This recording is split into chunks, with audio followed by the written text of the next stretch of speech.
another one. It's my favorite time of day again. Going for a road trip. Dude's got a Dana 30 axle, I believe, that keeps on bending when he puts big tires on there and all that. So we're gonna go help him weld up the reinforcement kit that he picked up. Yeah, I just wanted to point out a little tip that I found, and I haven't picked it up yet, but I'm going to come soon in the future here. I don't know if anybody else has noticed, but voltage sensing wire feeder boxes like the Miller ArcReach 8VS or 12VS or whatever, and like the LN25 Pro from Lincoln, and Robust Feed from ESAB, and there aren't too many others in the States here at least. So I've been searching this a lot, trying to find even overseas and everything else.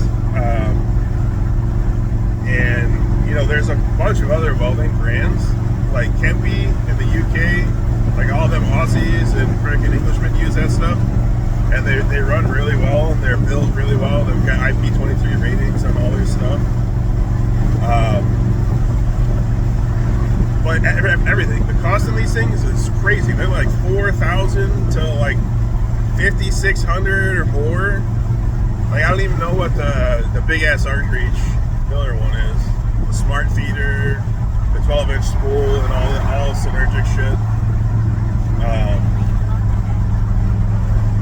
But man, if you just want like an LN25, or you want just a standard freaking feeder that you can run on your engine drive, there's nothing going on in there. It's a couple little circuitry boards and shit, and they want $5,000. It's ridiculous. So I've been saying China needs to get on top of this. There's a fucking giant hole in the market for engine drives and feeder boxes. Because what is it really? I mean, if you could turn a freaking alternator from your truck into a welder and tune it, you know, with a couple little pieces of electronics, and then, you know, what are we really doing here, man? You know, honestly, why are we charging an assload of money? It's insane. So there's this company called A-Land Welding, and they're in Beijing, right? The only way to get their stuff is through Alibaba, or maybe, I don't know, maybe they can send you a quote directly and you do a ACH transfer or something like that, or pay them by wire. But they want, for like, with shipping, I'm still working out the quote for the shipping right now. They quoted me like $450 for the shipping, which I'm still be saving like $3,000 on a voltage sensing welder.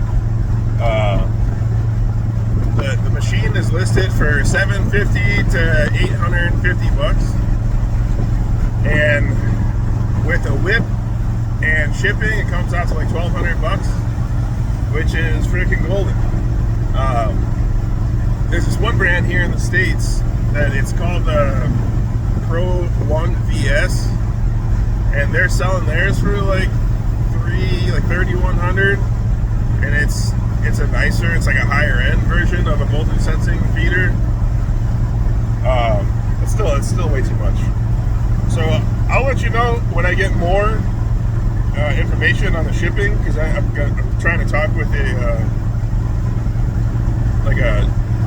direct duty paid, like a DHL type service that kind of like as a middleman goes to the area where your import is, picks it up, stores it for however long or whatever, and then ships it via plane, train, boat, or whatever. So yeah, I'm excited that I finally found it, and they've got mobile truck back. Great. All right, talk to you later.